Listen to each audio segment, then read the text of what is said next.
அல்ஹம்துலில்லாஹ்.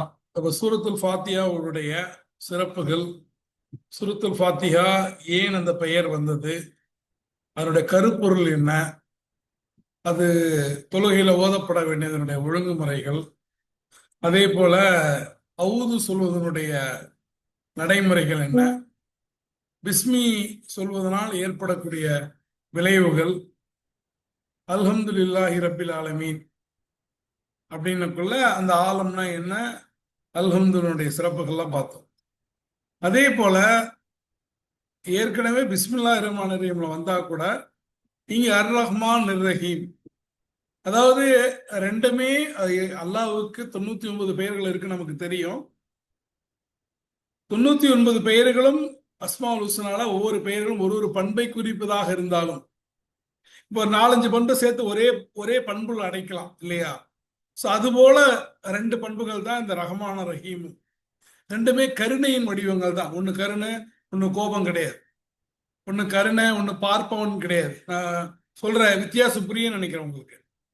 ரெண்டுமே ஒன்று வந்து கேட்பவன், ஒன்று வந்து கருணையோடு இருப்பவன், ஒன்று கருணை உள்ளவன், கோபம் உள்ளவன், அப்படி இல்லை. ரெண்டுமே இறக்க குணம் தான். ஏன் அப்ப அங்க ரெண்டும் சொல்லப்படுது அப்படின்னா, அதுக்கு குரானுடைய விரிவிரியாளர்கள் பல்வேறு கருத்துக்களை சொன்னாலும் கூட, குறிப்பாக ரஹ்மான் ரஹீம் இரண்டுமே இறைவனுடைய கருணையை வெளிப்படுத்தக்கூடிய தன்மைகளை கொண்டிருந்தாலும் கூட, இந்த அர் ரஹ்மான் என்பது இன்டென்ஸ், அதாவது முழுமையா ஒட்டுமொத்த மானுடத்திற்கும் தன்னை ஏற்றுக்கொள்பவர்கள், ஏற்றுக்கொள்ளாதவர்கள், தன்னை நிராகரிப்பவர்கள், தன்னை பழிப்பவர்கள், தான் இல்லை என்று வாதிடுபவர்கள் என அனைவருக்கும் பறந்து விரியக்கூடிய அந்த அருள் இருக்குல்ல. இந்த ஃபேன்ல பாத்தீங்கன்னா, சில ஃபேன் வந்து ஒரு பெரிய ஹால்ல வச்சாலும் ஹால் ஃபுல்லா சுத்தும். ஆனா அதுல என்ன இருக்காது, இன்டென்ஸ் இருக்காது, ஒரு குறிப்பிட்ட இடத்துல இருக்காது, முழுமையா அது அருள் போகும். சில ஃபேன் பாத்தீங்கன்னா, எங்க அந்த ஃபேனு கீழே உட்காந்தா அந்த இடத்துல மட்டும்தான் அந்த காத்து வரும். பார்த்துருக்கீங்களா? பார்த்துதான் ஜஸ்ட் தம்ஸ்அப் மட்டும் பண்ணுங்க.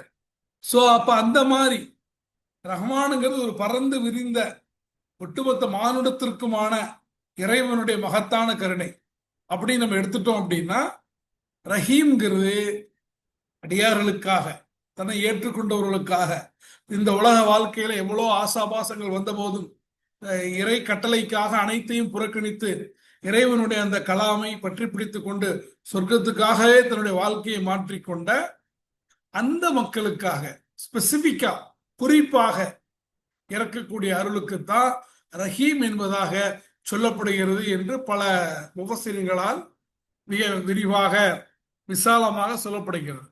அதுக்கு உதாரணமா குரான்ல ஒரு 2 அத்தியாயம் நம்ம பார்க்கலாம். அப்படின்னா சூரா ரஹ்மான்ல நம்ம பார்க்கலாம். 55வது அத்தியாயத்துல இந்த முதல் 13 வசனங்களை பார்த்தீங்கன்னா, அர் ரஹ்மான் அல்லமல் குரான் ஹலக்கல் இன்சான் அல்லமல் பயான், அப்படியே வருஷலா வரும். அவன் குரானை கற்றுக் கொடுத்தான், மனிதனை படைத்தான், மனிதனுக்கு விளக்கத்தை கற்றுக் கொடுத்தான், சூரியன் சந்திரன் எப்படி அவனுடைய கணக்கின்படி இருக்கின்றன, செடி கொடிகள் மரங்கள் சுஜூது செய்கின்றன, வானத்தை அவனே உயர்த்தி தராசை ஏற்படுத்தினான் நீங்கள் வரம் மீறாது இருப்பதற்காக, எனவே நீங்கள் சரியாக எடையை குறைக்காம நிலைநிறுத்துங்கள், பூமியை படைப்பினங்களுக்காக அவனை விரித்தமைத்தான், அதில் கனி வகைகள் பேரித்த மரங்கள் இருக்கின்றன, தானிய வகைகள் இருக்கின்றன, வாசனை புட்புண்டு, இப்படி எல்லாம் பட்டியலிட்டு அடுத்து ஒரு கேள்வி கேட்பான். ஐய ஆலாயி ரப்பிக்குமா து கத்திபான், இவ்வளவு பட்டியலிட்டு 1 by 1 பூமி, கனி வகை, தானிய வகை, நிலவு எல்லாத்தையும் பட்டியலிட்டு கடைசியில் அல்லாஹ் கேள்வி கேட்பான். சூப்பரான கேள்வி, உண்மையிலே நம்மளோட ஹார்ட்டை டச் பண்ற மாதிரி இருக்கும். இரு சாராரும், நீங்க வந்து ஏற்றுக்கொள்றவங்களா இருங்க, ஏற்றுக்கொள்ளாதவங்களா இருங்க. இந்த இரு சாராரில் யாருமே இறைவனுடைய அருட்கொடைகளை எதை பொய்யாக்குவீர்கள்? ஒரு அற்புதமான கேள்வி. இறைவனுடைய நிகமத்துகள்ல எந்த அருட்கொடையை பொய்யாக்குவீர்கள்? இறைவன் இல்லைங்கிறீங்கல்ல, அப்ப இறைவன் உங்களுக்கு உயிர் கொடுத்தானா, அதை நீங்க பொய்யாக்குவீங்களா? இறைவன் கண் பார்வையை கொடுத்திருக்கிறானா, அதை பொய்யாக்கிடுவீங்களா? நீங்கள் வாழ்வதற்கு ஏற்ற வகையில் பூமியை வடிவமைச்சு கொடுத்திருக்கிறான, அதை நீங்க வந்து பொய்யாக்கிட முடியுமா? இல்லை, இந்த உலகத்துல மனிதன் வாழ்வதற்காக காற்றையும் நீரையும் கொடுத்திருக்கிறான, நீங்கள் நீங்கள் வந்து உயிரோடு, அதாவது இந்த பூமியில சுற்றி திரிந்து பணி செய்வதற்காகவும் ஓய்வு பெறுவதற்காகவும் பகலையும் இறைவையும் மாற்றி மாற்றி இறைவன் படைத்திருக்கிறானே, அதை உங்களால் புறக்கணித்து விட முடியுமா? அப்படின்னு அல்லாஹ் தஆலாவுடைய நிகமத்துகள். அவர் மனிதன் நன்றியுடைய அடியாளாக இருப்பதற்கு வேற ஒண்ணுமே தேவையில்லை. அல்லாஹ் நமக்கு என்னென்ன நிகமத்துக்களை கொடுத்திருக்கிறான் அப்படிங்கிறத தெரிஞ்சுக்கிட்டாலே போதும். நாம எல்லாருமே மனிதர்கள் என்னவா இருக்கிறோம்னா, நமக்கு கிடைக்க பெறாதவர்களை குறித்து சர்ச்சை செய்து கொண்டிருக்கிறோம். எனக்கு இது கிடைக்கல, அது கிடைக்கல, இது கிடைக்கலன்னு பேசுறோமே தவிர, கிடைத்ததற்கு நாம் என்றைக்கு நன்றி செலுத்தியிருக்கிறோம்? நாகரணிகள் கூட அழகா பாடுவார், நீ கொடுத்ததற்கு நன்றி சொல்ல முடியவில்லை இன்னும், இது அடுத்தடுத்து கேட்பதற்கு அஞ்சுதே என் உள்ளம். கேட்கணும், அது வேற விஷயம், அந்த வரியை எடுத்துக்கூடாது. பட் அதனுடைய கண்டென்ட் என்னன்னா, அல்லாஹ் கொடுத்ததுக்கே நான் நன்றி செலுத்தலையா? அல்லாஹ் எனக்கு எப்படியே கொடுத்திருக்கிறான, நான் கேட்காத விஷயங்களை எல்லாம், நான் பார்க்காத விஷயங்களை எல்லாம், நான் நினைத்து பார்க்க முடியாத விஷயங்களை எல்லாம் இந்த உலகத்தில் வசப்படுத்தி கொடுத்திருக்கிறானே, அந்த ரப்புக்கு நான் எப்படி நன்றி செய்ய போகிறேன்? இது இந்த இந்த அருட்படை இருக்க, இது மூமின்களுக்கு மட்டுமானது அல்ல, எல்லா மக்களுக்குமானது. கரெக்டா?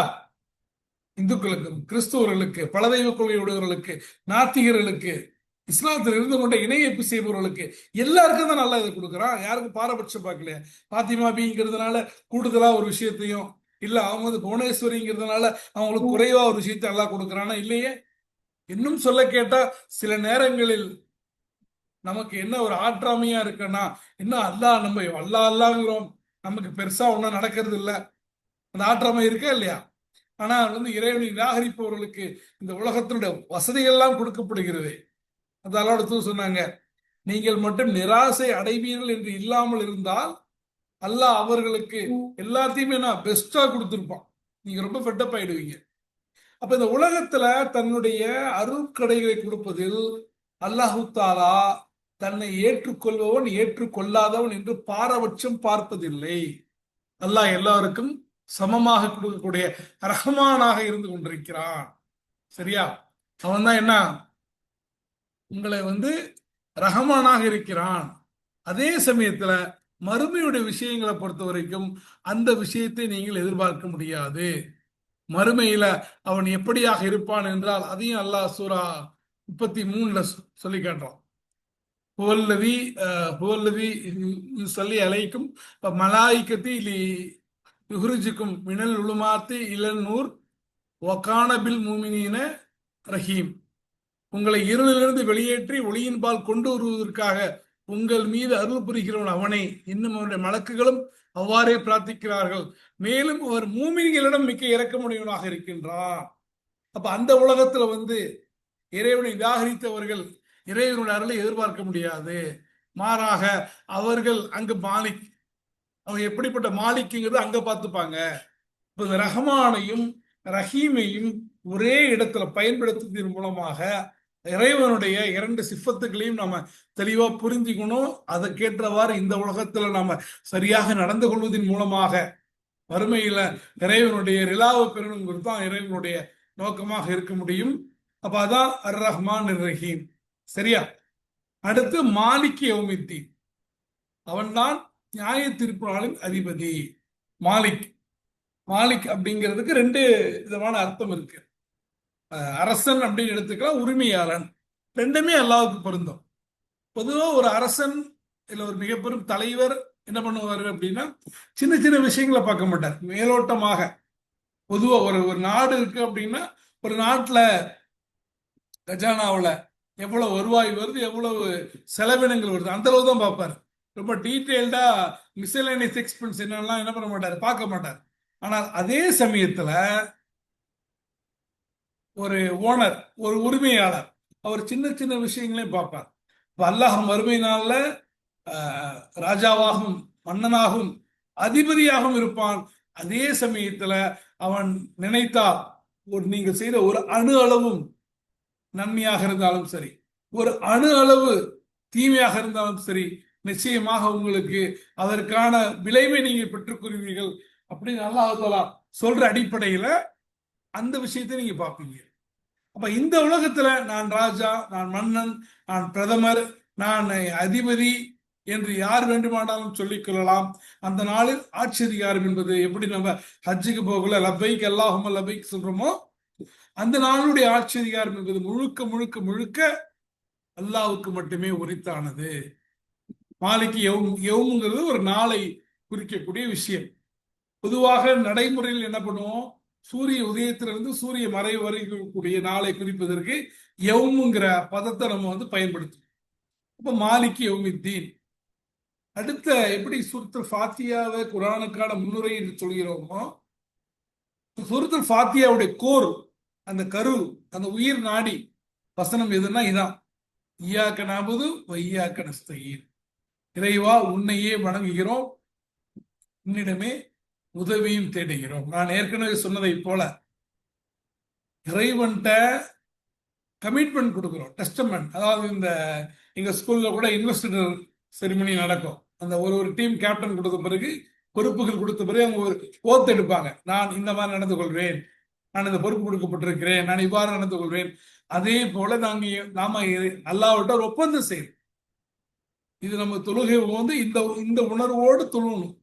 ஏதாவது அப்படி இல்லை. ஒவ்வொரு வசனத்தையும் போதும் போது அதனை பொருளை உணர்ந்து ஈயாக்க நஅபுது வ ஈயாக நஸ்தஈன் என்று சொல்லும் போது, இறைவா உன்னையே வணங்குகிறோம், உன்னிடமே உதவியும் தேடுகிறோம். அப்ப அதுக்கு முன்னால அல்லாஹ்வை புகழ வேண்டிய விதத்தில் புகழ்ந்து விட்டு அடுத்து அல்லாஹ்விடத்திலே ஒரு ஒப்பந்தம் செய்கிறோம். என்ன ஒப்பந்தம்? உன்னை மட்டுமே வணங்குகிறோம், உன்னிடமே உதவியும் தேடுகிறோம். இஸ்லாத்துடைய பார்வையில ஏன் இந்த இடத்துல நாங்கள் அப்படிங்கிற பதம் வருது? நானும் வராம நான் தனியா தானே தொழுகிறேன் அப்படின்னு இருந்தீங்கன்னா, இஸ்லாத்தை பொறுத்தவரைக்கும் ஈமான் தனிப்பட்ட முறையில் இருந்தாலும் பல விஷயங்களை கூட்டு முயற்சிக்கு இஸ்லாம் முக்கியத்துவம் கொடுக்கிறது. தொழும்போது நீங்க கூட்டாக தொழுங்க, கூட்டாக தொழுதான் உங்க நன்மை இருக்கு. நோன்பு எல்லாரும் ஒரே சமயத்தில் வைங்க, சக்காத்து ஒரு ஒருங்கிணைக்கப்பட்ட வைத்து சக்காத்தா செய்யுங்க, ஹஜ்ஜு எல்லாரும் எந்த நாட்டில் இருந்தாலும் எல்லாரும் ஒரே இடத்துல குழும்புங்க. ஒரு சமூகமாக, இது ஒரு கம்யூனிட்டி பேஸ்ட் ரிலிஜன். இஸ்லாம் என்பது ஒரு சமூகம் சார்ந்த மார்க்கம் இல்லையா? அப்போ ஒரு சமூகமாக நம்ம ஒப்பந்தம் பண்றோம். என்ன ஒப்பந்தம்? இந்த மாதிரி நான் உன்னையே வணங்குகிறோம், உன்னிடமே உதவியும் தேடுகிறோம். இப்ப தனிப்பட்ட, இப்ப இங்க ஃபாத்திமா இருக்கீங்க, ஃபாத்திமா தௌலத் இருக்கீங்க, ரசியா பர்வீன் இருக்கீங்க, நசீமா இருக்கீங்க. இப்ப தனிப்பட்ட முறையில் நீங்க நல்லவர்களாக இருந்தால் மட்டும் இந்த உலகத்தை மாத்திர முடியாது. நீங்கள் ஒரு குழுவாக, ஒரு சமூகமாக, ஒரு கூட்டமைப்பாக நீங்க என்னவா இருக்கணும்? வலுவானதாக இருக்கணும். அதான் ஒரு அறிஞர் அடிக்கடி சொல்லுவார், நீங்கள் நல்லவர்களாக இருந்தால் போதாது இஸ்லாத்திற்கு, நீங்கள் வல்லவர்களாகவும் இருக்க வேண்டும். அப்ப அந்த அடிப்படையில நாம் கூட்டாக இறைவனிடத்துல ஒப்பந்தம் செய்கிறோம். அப்ப இது ரொம்ப ரொம்ப முக்கியம். ஏன்னா ஒவ்வொரு நாளும் நாம் 17 முறை குறைந்தது அல்லாஹ்விடத்துல நம்ம கேட்கிறோம். என்ன கேட்கிறோம்? உன்னையே வணங்குகிறோம். வணக்கம் என்பது இஸ்லாத்துல மிகப்பெரிய பொருள். தொழுகை, நோன்பு, ஹஜ்ஜு, ஜக்காத்தோடு முடிந்து விடுவதல்ல. நான் இஸ்லாத்துடைய பார்வையில சிரிப்பது கூட ஒரு சதக்கா, அதுவும் நன்மையான விஷயம். ஸோ வணக்கம் அப்படின்னா பொதுவான ஒரு பிராடு வியூல என்ன பார்க்கணும் அப்படின்னா, நம்ம எதை செய்தாலும் அது அல்லாஹ்வுடைய திருப்திக்காக செய்வதாக இருக்க வேண்டும். அல்லாஹ்வுடைய திருப்திக்காக செய்வதாக இருந்தால் அது இறை தூதர் காட்டிய அடிப்படையில் வழியின் முறையில் இருக்க வேண்டும். இப்ப இரண்டு தான் விஷயம். இந்த இரண்டின் அடிப்படையில் நம்முடைய ஒட்டுமொத்த வாழ்க்கையை நாம் வடிவமைத்துக் கொள்ளும் போது இயல்பாகவே நம்முடைய வணக்கம், உதவி தேடுவது அல்லாஹ்விடம் மட்டுமே இருந்துவிடும். அப்போ உதவி தேடுறதெல்லாம், எனக்கு ஒரு பிரச்சனை வந்தா டாக்டர்கிட்ட போகக்கூடாதா? போகலாம். எனக்கு ஒரு கடன் தேவைப்படுது, நண்பர்கிட்ட பணம் கேட்கக்கூடாதா? கேட்கலாம். ஆனால் இறைவனை முதன்மைப்படுத்தி இறை கிருபையின் மூலமாகத்தான் இது நடக்கிறது அப்படிங்கிற உணர்வு நமக்கு இருக்கணும். இப்ப எனக்கு ஒரு பிரச்சனை இருக்கு, தவிச்சிட்டு இருக்கேன் அப்படின்னா, சில மருத்துவர்கள் அணுகிற அப்படின்னா அவங்க சில ரெமடிஸ் கொடுக்குறாங்க, ட்ரீட்மெண்ட் எடுக்கிறாங்கன்னா அல்லாஹ் நாடுனா அது நமக்கு நன்மை கிடைக்கும் அப்படிங்கிற ஒரு விஷயம் வேணும். ரெண்டாவது, இந்த ஹிதாயத் இருக்குல்ல, ஹிதாயத் என்பது வெறும் அறிவின் மூலமாக மட்டும் வந்துடாது. அதனால்தான் அல்லாஹ்விட்ட நம்ம துவா எப்பொழுதும் துவா கேட்கும்போது கெஞ்சி கேட்கணும். எப்படி ஒரு சின்ன குழந்தை தான் தாயிடம் கெஞ்சி போராடி தான் விரும்பியதை பெற்று அடைந்து விடுமோ, அது போல நாம் இறைவனிடத்துல கேட்கக்கூடியவர்களாக இருக்கணும். சில சமயங்கள்ல நம்மளோட நாலேஜ் இருக்கும், இஸ்லாத்தை பற்றி அறிவு இருக்கும், ஆனால் ஹிதாயத் இருக்காது. நிறைய பேருக்கு இஸ்லாம்ல பெருசா தெரியாது. பெரிய லெவல்ல அவங்களால தஃப்சீர் பண்ணவோ பெரிய லெவல்ல பயான் பண்ணவோ முடியாது. ஆனா அவங்களிடத்துல ஈமான் இருக்கும். அப்ப இதைத்தான் அல்லாஹ் தஆலா எல்லா இடங்களிலும் சொல்லும் போது, குறிப்பா சூரத்துல் பக்ரால சொல்லும் போது, உங்களை படைத்த இறைவனை வணங்குங்கள், தெரிந்து கொண்டே அவனுக்கு இணைகளை ஏற்படுத்தாதீர்கள். அப்ப இதுல கூட பாத்தீங்கன்னா முதல்ல ஒர்ஷிப், வணக்கத்து முதல்ல, அடுத்து உதவி. முதல்ல நான் அவன் வணங்குறேன், வணங்கின பிறகு தான் அவன்கிட்ட போய் உதவி கேட்க முடியும். ஃபர்ஸ்ட் உதவியை முற்படுத்தக்கூடாது. நீங்க ஒரு இடத்துல வேலை பார்க்குறீங்க, first you should complete your responsibility. உங்களுக்கு கொடுக்கப்பட்ட பணியை செய்யுங்க, அதுக்கப்புறம் உங்களுக்கு என்ன வேணும்னு கேளுங்க. நிறைய பேர் அதை செய்யறது இல்லை, வெறுமனே எனக்கு என்ன கிடைக்கும் அப்படிங்கிறத மட்டும் நான் எதிர்பார்க்கிறது முஸ்லீமுடைய பண்பு அல்ல. இரண்டும் சேர்ந்து பயணிக்க வேண்டும். அதுதான் சூரா நஹ்ல் அல்லாஹ் தஆலா சொல்லும் போது, இந்த எல்லா சமூகங்களுக்கும் நாம் தூதரை அனுப்பியதெல்லாம் அன்ஹபுதல்லாஹ வஜ்தனிபு தாகூத், அல்லாஹ் ஒருவனையே வணங்குங்கள், அல்லாஹ் அல்லாத தாகூத்துகளிலிருந்து என்ன பண்ணுங்க, விலகி இருங்கள். அப்ப இஸ்லாத்தினுடைய உயிர் நாடியே, உயிர் சொல்லே அல்லாஹ் வணங்கணும், அல்லாஹ் அல்லாத தாகூத்திலிருந்து விலகி இருக்கணும். அப்ப அதனாலதான் ரசூல் ஸல்லல்லாஹு அலைஹி வஸல்லம் சொல்றாங்க, உங்களுடைய எல்லா செயல்களும் நீயத்தின் அடிப்படையில் இருக்கின்றன. நீங்கள் இறைவனுக்காகவும் இறை தூதருக்காகவும் ஹிஜ்ரத் செய்தால் அதற்குண்டான கூலி உங்களுக்கு கிடைக்கும். இந்த உலக ஆதாயத்திற்காக அல்லது ஒரு பெண்ணுக்காக ஹிஜ்ரத் செய்தால் அது ஹிஜ்ரத்து தான், ஆனா அதுக்குண்டான கூலி தான் கிடைக்குங்கிறாங்க. சரியா? அப்ப நம்ம அல்லாஹ்விட்ட என்ன ஒப்பந்தம் பண்றோம்? இறைவனை மட்டும்தான் எல்லா விஷயங்களிலும் வழிபடுவோம், வணங்குவோம். இறைவனிடத்திலே மட்டுமே நம்மளுடைய என்ன சொல்றது, உதவி கோருதல் இருக்கிறது. அடுத்து இறைவன் என்ன கேட்கிறோம்?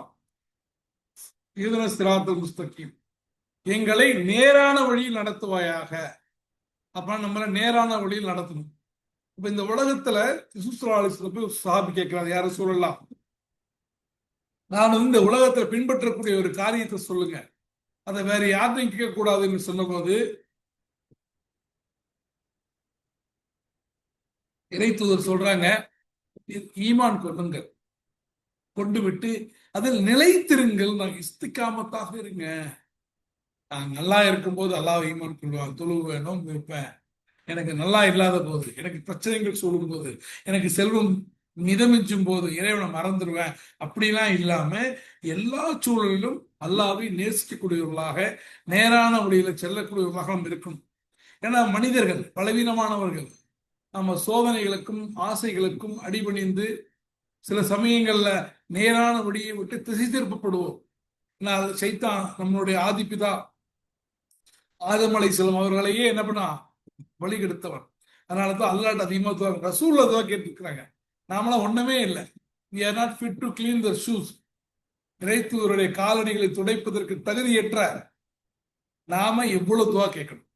இறைத்தூதர் கேட்டாங்க, இறைவா என்னோட உள்ளத்தை இந்த மார்க்கத்தில் இஸ்திகாமத்தாக்கி வைப்பாயாக, உள்ளங்களை புரட்டக்கூடியவனே சொல்லி கேட்கிறாங்க. நீதான் உள்ளங்களை புரட்டக்கூடியவன், என்னுடைய உள்ளத்தை என்ன பண்ண, இஸ்திகாமத்தாக்கி வை. எவ்வளவு பயந்து இருக்காங்க பாருங்க. தன்னுடைய இறை தூதர் சாப்பிட உட்கார்றாங்க. அப்ப சொல்லப்படுகிறது, காபத்துல்லாவுக்கு ஒரு வணிக கூட்டம் இருக்கிறது. சாப்பிடாம எழுச்சி போறாங்க. யார சொல்லலாம், சாப்பிட்டு விட்டு செல்லலாமே. நான் சாப்பிட்டு விட்டு செல்வதற்கு அந்த கூட்டம் சென்று விட்டால் அந்த கூட்டத்திற்கு சத்தியத்தை சொல்லாத குற்றத்திற்கு நான் உள்ளாகி விடுவேன் என்று பயப்படுகிறேன். அந்த இறை தூதருடைய பயம் நம்ம இடத்துல இருக்கிறதா பார்க்கணும். அப்ப எப்போதும் பயப்படக்கூடிய, நம்ம நேரான வழியில அல்லாஹ் நாடுனா மட்டும் தான் நம்ம செல்ல முடியுங்கிற நம்பிக்கை நமக்கு இருக்க வேண்டும். அப்ப அதுக்கு என்ன பண்ண, அல்லாஹ்விட அதிகமா துவா கேட்கணும். அது குறிப்பாக துவாக்கள் நான் ஏற்கனவே சொன்ன மாதிரி கெஞ்சி கேட்கணும், அல்லாஹ் புகழ்ந்து கேட்கணும். நம்ம என்னென்ன சோதனையான சூழல் அல்லாஹ் நம்மளை விடுவிச்சானோ அதை சொல்லி கேட்கணும். அப்படி செஞ்சா நான் அல்லாஹ்வுடைய வழியில இருப்பேங்கிற உறுதி எடுத்து கேட்கணும். அதற்கப்புறம் நீங்கள் இறைவனிடத்துல அழுது புலம்பும் போது எனக்கு கண்டிப்பா நீ தான் கொடுக்கணும்னு கேட்கும் போது நிச்சயமா அல்லாஹ் கொடுப்பான். எல்லா சூழலும் கேட்கலாம். இருந்தாலும் சில குறிப்பிட்ட காலங்கள் என்று சொல்லும் போது தஹஜ்ஜுடைய நேரம், அதானுடைய நேரம், அதானுக்கும் இக்காமத்துக்கும் இடைப்பட்ட நேரம், தொழுகைகள் முடிந்த பிறகான நேரம், அந்த இமாம் மிம்பர் படியில் ஏறிலிருந்து அந்த ஜும்மாவுக்கு ஏதோ ஒரு இடைப்பட்ட நேரம், அசருடைய நேரம் என சில குறிப்பிட்ட நேரங்களை பிரத்யேகமாக நம்ம தேர்ந்தெடுத்து நாம் துவா கேட்கும் போது அல்லாஹ் நிச்சயமாக கபூல் செய்வோம். அப்ப நேரான வழி என்பது என்னன்னு கேட்டீங்கன்னா, இறைவனும் இறை தூதரும் காட்டிய வழிதான். அதனாலதான் நேரான வழி என்பதற்கு விளக்கம் கொடுக்கும் போது அலி ரலியல்லாஹு தஆலா என்ன சொல்றாங்க? இறை புத்தகம் என்று சொல்றாங்க, இறை வேதம். இப்னு அப்பாஸ், இப்னு மசூத் சொல்லும்போது இஸ்லாம் என்று சொல்கிறார். இன்னொரு அறிஞர்கள் சொல்லும்போது அல்லாஹ்வுடைய மார்க்கம் என்று சொல்கிறார். அதே போல அபூபக்கர் ரலியல்லாஹு அவர்களும் இது உமர் ரலியல்லாஹு அவர்களும் சொல்லும்போது உண்மை உண்மை என்று சொல்கிறார். எல்லாமே ஒண்ணுதான். இஸ்லாம்னாலும் உண்மையினாலும் நேரான மார்க்கம்னாலும் இறை வேதம் என்றாலும் இறை தூதர் வழிமுறை என்றாலும் என்ன ஒண்ணுதான். அதுக்கு ஒரே ஒரு சம்பவம் மட்டும் நம்ம பார்ப்போம். திருமீதியில பதிவு செய்யப்பட்ட ஹதீஸ்ல பார்க்கிறோம், இறை தூதர் ஒரு உதாரணம் சொல்றாங்க. நேர் வழி, ஒரு நேரான வழி இருக்கிறது, அது உங்களுடைய இலக்கை நேராக அழைச்சிட்டு போகும். அந்த பாதையுடைய இரண்டு பக்கங்களும் நிறைய ஓப்பன் டோர்ஸ், திறந்த கதவுகள் இருக்கின்றன, அதில் திரைச்சிலைகள் இருக்கின்றன. நீங்க அந்த பாதையில நேரா போறீங்க, அந்த பாதையுடைய எண்டில இருந்து ஒரு குரல் வரும், நீங்கள் நேரடியாக வாங்க, அங்கேயும் இங்கே திரும்பாதீங்க. அப்ப யாரெல்லாம் ஆசாபாசங்களுக்கு உட்பட்ட திரைச்சிலை விலக்கி என்ன இருக்குன்னு பார்க்கும்போது அது அவர்கள் உள்ளே இழுத்து விடக்கூடிய அபாயம் இருக்கிறது. எனவே நீங்கள் நேரான வழியில வாருங்க. இஸ்லாம் என்பது நேர்வழி. அதிலிருந்து நம்மளை பிரிக்க நினைக்கக்கூடிய, வழிபிரளக்கூடிய அனைத்துமே நம்மளை இஸ்லாத்தை விட்டு அப்புறப்படுத்தி விடும். எவ்வளவு தூரம் வெளியே போறோமோ திரும்பி இங்க வந்தா தான் நம்ம அந்த நேர் வழிக்கு வர முடியுங்கிறத நம்ம புரிஞ்சுக்கணும். இப்ப கடைசி வசனம் என்ன? நீ யாருக்கு அருள் புரிந்தாயோ அவர்களின் வழி, நீ யாரின் மீது கோபம் கொண்டாயோ அவர்களின் வழி அல்ல, அல்லது யார் வழி தவறுகிறார்களோ அவர்களின் வழி அல்ல. அப்ப இந்த உலகத்துல பார்க்கிறோம், எல்லா மனிதர்களும் பிறக்கும் போது ஒரு மாதிரியும் அதே மாதிரி இருக்கும்போது இருப்பதில்லை. நிறைய பேர் வழி மாறி இருக்காங்க. சிலர் மட்டும்தான் இறை மார்க்கத்தில் பிறந்து இறை மார்க்கத்துல மரணிக்கக்கூடிய பாக்கியம் கிடைக்கிறது. இல்ல சிலருக்கு குஃப்ரான சூழலில் பிறந்து அவர்களுக்கு அல்லாஹ்வுடைய ஹிதாயத்தின் காரணமாக இஸ்லாத்தை ஏற்றுக்கொள்கிறார்கள். சிலர் இஸ்லாமிய மார்க்கத்தில் பிறந்து ஏதோ இறைவனுடைய அந்த நாட்டத்தினால் வேற வழிக்கு போயிருந்த பார்க்கும். அப்ப நேர் வழி என்பது இறைவனும் இறை தூதரும் எந்த வழியில் சென்றார்களோ அந்த வழி. அவ கோபத்திற்குள்ளானவர் யார் அப்படின்னா, இறைவனுடைய கட்டளைகளை மீறி எல்லோரும் கோபத்திற்குள்ளானார்கள். என்றாலும் கூட ஒரு ஹதீஸ்ல ரசூலுல்லாஹி கேட்கப்படுது, திருமீதியில பதிவு செய்யப்பட்ட ஹதீஸ்ல அபி இப்னு ஹாத்திம் கேட்கிறாங்க, யார சொல்லலாம், உன்னுடைய கோபத்திற்கு ஆளானவர் யார் என்று கேட்டபோது யூதர்கள் என்று சொன்னார். உம்முடைய பாதையிலிருந்து வழி பிறந்தவர்கள் யார் என்று கேட்டபோது கிறிஸ்துவர்கள் என்று சொன்னார்கள்.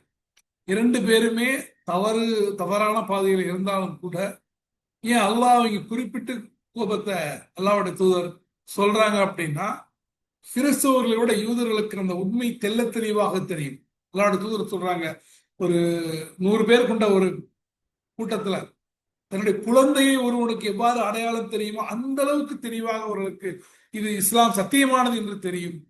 தெரிந்தும் அவர்கள் வேண்டும் என்று இறை தூதர் தம்முடைய குலத்துல பிறக்கலையேங்கிற காரணத்திற்காக சத்தியத்தை நிராகரித்தார்கள். அதனால்தான் அல்லாஹ் ஒரு சமூகத்தை குரான்ல சபிக்கிறானா, அலாலத் பண்றான, உரிமை தலைமும் தில்லத் மஸ்கனது பாதுமி கிளம்பின் அல்லாஹ், அல்லாஹ்வுடைய இழிவும் வீழ்ச்சியும் அவர்கள் மீது விதிக்கப்பட்டன. வேற எந்த சமூகத்தை பத்தி அல்லாஹ் அப்படி சொல்லல. ஏன்னா அவர்களுக்கு எல்லா நியமத்துகளும் கொடுக்கப்பட்டது.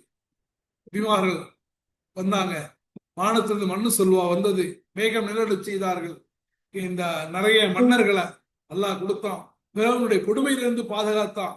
ஆனா அத்தனையும் கொடுத்த போதிலும் கூட அவர்கள் நன்றி மறந்தார்கள், நபிமார்களை கொன்றார்கள், இறை தூதரை தெரிந்தே புறக்கணித்தார்கள்.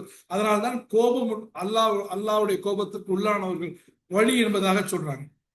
கிறிஸ்துவர்கள் எந்த இறை தூதர் தங்களுக்கு இறைவனை பற்றி போதிக்க வந்தார்களோ அவரையே இறைவனாக்கி வழி பிறந்து விட்டார்கள். அப்ப மிஸ்கைடன்ஸ், ஓகேவா? சோ அதனால வழி பிறந்தவர்களுடைய வழி என்பதாக சொல்றாங்க. அப்ப இதுதான் இது வரைக்கும் நம்ம பார்த்த 7 வசனங்கள்ல முதல் 3 வசனங்கள் என்ன, இறைவனுடைய பண்புகளை சொல்லுது. 4வது வசனம் இறைவனுக்கும் நமக்கும் இடையில ஒப்பந்தத்தை பேசுது.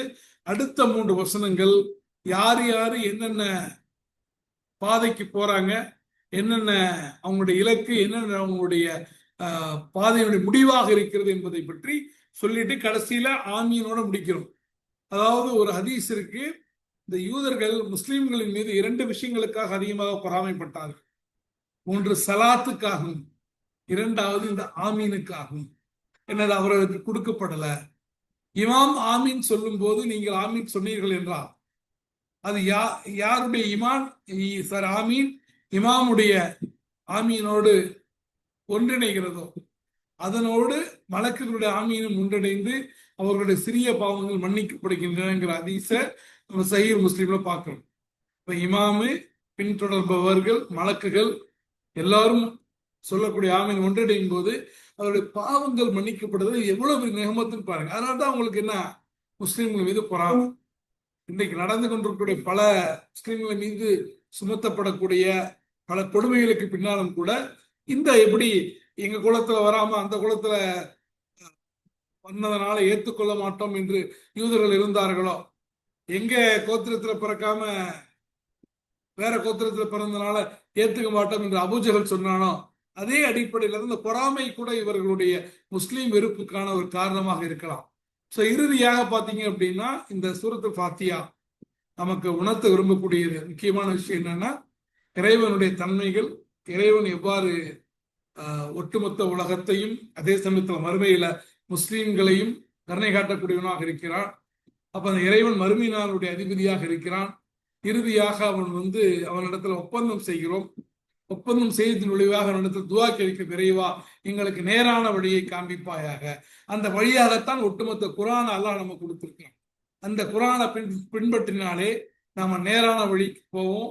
இறுதியாக மனிதர்கள் 3 வகைப்படுத்தப்படுகிறார்கள்.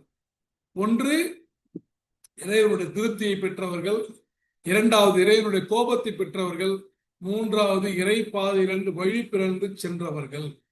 அல்லாஹு தாலா நம்மை இறைவனுடைய திருப்தியை பெற்ற கூட்டத்தில் கடைசி வரைக்கும், நம்முடைய கடைசி மூச்சு வரைக்கும் ஆக்கி வைப்பானாக, நிலைத்திருக்க வைப்பானாக இன்ஷா அல்லாஹ். அதே போல நாம இந்த சூரா சொல்லக்கூடிய இன்னொரு மிக முக்கியமான கருத்து, இறைவன் தடுத்த காரியங்களை செய்வதிலிருந்து நாம் நம்மை தவிர்த்து கொள்ள வேண்டும். இறைவன் கருணையாளன் என்பதை போல இறைவன் என்ன நம் செய்த தவறுகளுக்கு தண்டனை கொடுக்கக்கூடிய அளவுக்கு என்ன இறைவன் மறுமை நாள்ல நடந்ததற்கான வாய்ப்பும் இருக்கிறது. அந்த சூரத்துல் ஃபாத்தியாவை ஓதும் போது அதனுடைய பொருளோடு முழுமையான விளக்கத்தோடு நாம் புரிந்து கொள்ளும் போது நம்முடைய ஈமான் நிச்சயமாக வலுப்பெறும். தனிப்பட்ட நபராகவும் நம்முடைய ஈமான் வலுப்பெறும்.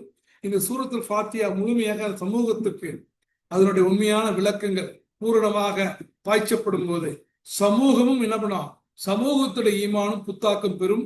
அல்லாஹ் ரபுல் ஆலமீன் இந்த சூரத்துல் ஃபாத்தியா மூலமாக என்ன நம்முடைய உள்ளத்தில் விதைக்க விரும்புகிறானோ அந்த அடிப்படையில இந்த சூரத்துல் ஃபாத்தியாவோட கருத்துக்களை உள்வாங்கி சூரத்துல் ஃபாத்தியா சொல்லுகின்ற அடிப்படையில இறுதி மூச்சு வரைக்கும் இந்த இஸ்லாம் அல்லாஹ் ஏற்றுக்கொண்ட இந்த மார்க்கத்துல இறுதி மூச்சு வரைக்கும் இருந்து இதிலே மரணித்து இறைவனுடைய நிலாவை பெறக்கூடிய நல்ல மக்களாக அல்லாஹ் உங்களையும் என்னையும் ஆக்குவானாக என்று கூறியவனாக இந்த சூரத்துல் ஃபாத்தியாவுக்கான விளக்க உரையை முடித்துக் கொள்கின்றேன்.